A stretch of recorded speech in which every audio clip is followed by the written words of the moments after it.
Hello, folks, and welcome back to the Average Movie Review Podcast. Hope you're having a wonderful day.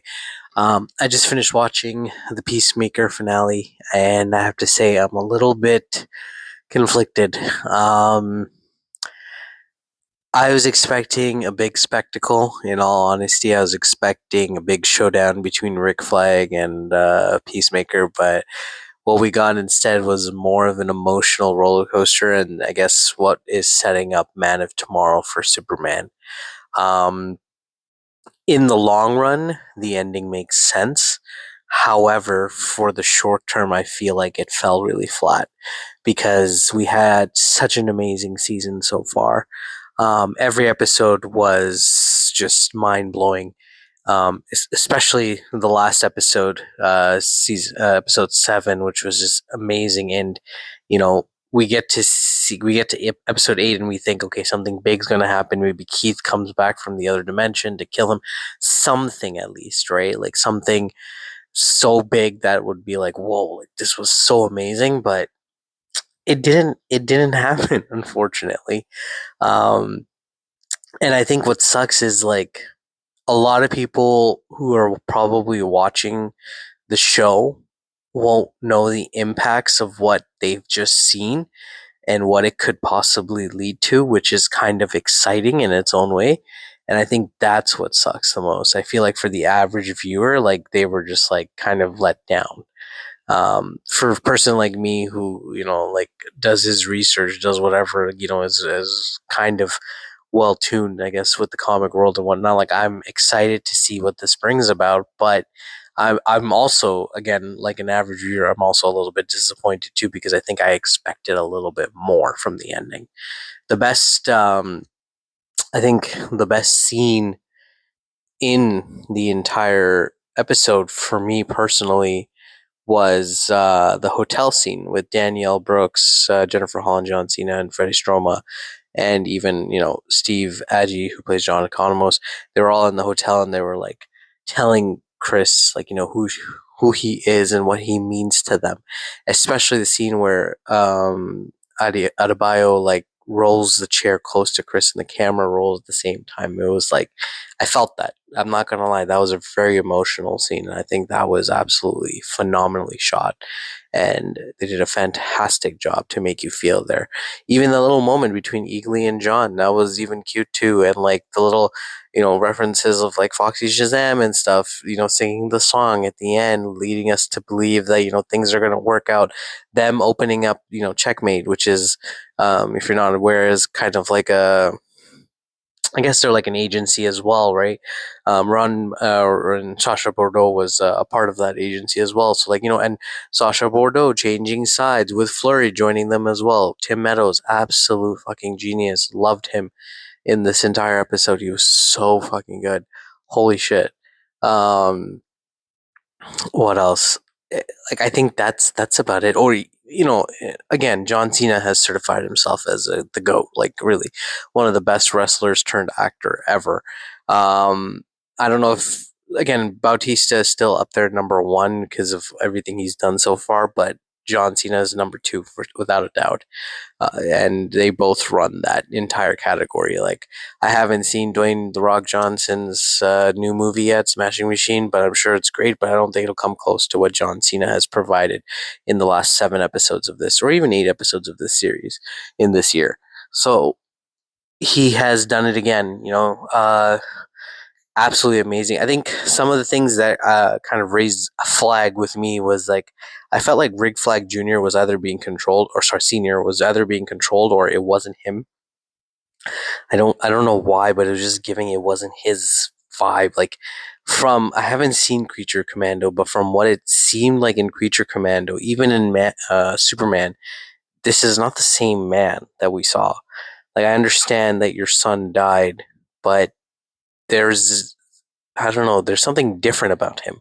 And maybe that will be addressed in Man of Tomorrow. I'm not 100% sure, but I guess the biggest reveal here was, Salvation, right? The Salvation Run or the Salvation Planet. Uh, and basically, for those who don't know, this would open up the old gods of Apocalypse and everything. Like we'll get to see Desaad most likely. We will then lead into Apocalypse, which is makes the most sense for the biggest, Justice League villain.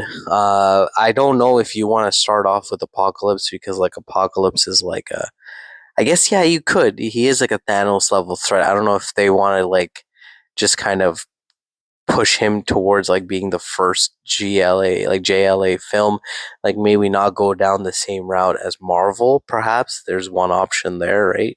Do it a little bit different, introduce him that way. But Man of Tomorrow now makes a lot more sense with all of these villains being and metahumans being put into this world.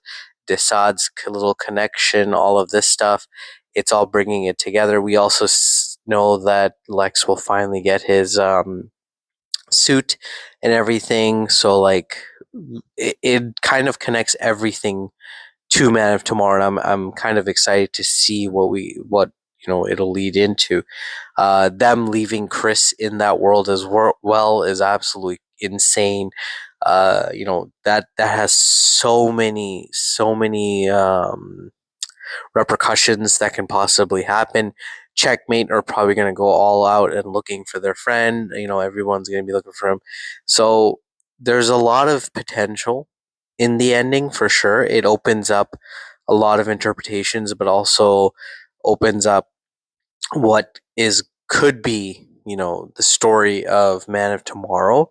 However, speaking from an average viewer standpoint, I just feel like there could have been more for this episode. You have nailed it. You have literally homered it out of the park in the last few episodes. So to kind of fall flat here sucks. Again, if you're invested in the show, in the comics and whatnot, you would be excited. I think like you'll get excited. You'll kind of be like, okay, this could be leading to something big. But as an average viewer, I feel like you were cheated because it could have been so much more better. I think we wanted to see a big epic fight between Rick Flag Sr. and John C. or a Peacemaker or something of that sort. Like maybe them going against Argus and like trying to stop this from happening. It would have been cool if like the ending was like, they're fighting whatever, and then accidentally Chris gets sent to salvation or something of that sort, right? And they close it down, and the entire team gets caught or something. It's and that would be like a huge cliffhanger. I think that could have been one type of ending, maybe the expected type, and I think people would have enjoyed it a little bit more and had a lot more fun with it. But I think still a pretty good ending. However, this ending just felt a little flat and short. So I don't know. I'm gonna give it. I'm gonna give it like a 6.8 out of 10. I really wish it did go kind of down the other path, but I still enjoyed it. I had a lot of fun. I cried a little bit. I laughed a lot. I enjoyed this show. I enjoyed this season. The season was absolutely amazing. I hope this doesn't kind of like take away from what we've got. James Gunn is still producing and giving us amazing quality television and also amazing quality movies as well. And like his world is being built, and I think people just need to have a little bit more trust. It happens sometimes. People fall short. People, they take a misstep, whatever it is. But you gotta have a little bit of faith in him. He knows what he's doing. Like he's been delivering and literally killing it for the last few episodes and his movies and everything. Like he's planning for something big. So just let him cook. That's it. Let's just let him cook and let's see where it goes.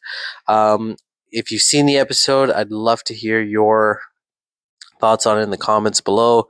Did you like it? Did you hate it? Did you think it could have been better? I don't know. You let me know, and talk to you guys soon. Have a wonderful day, guys.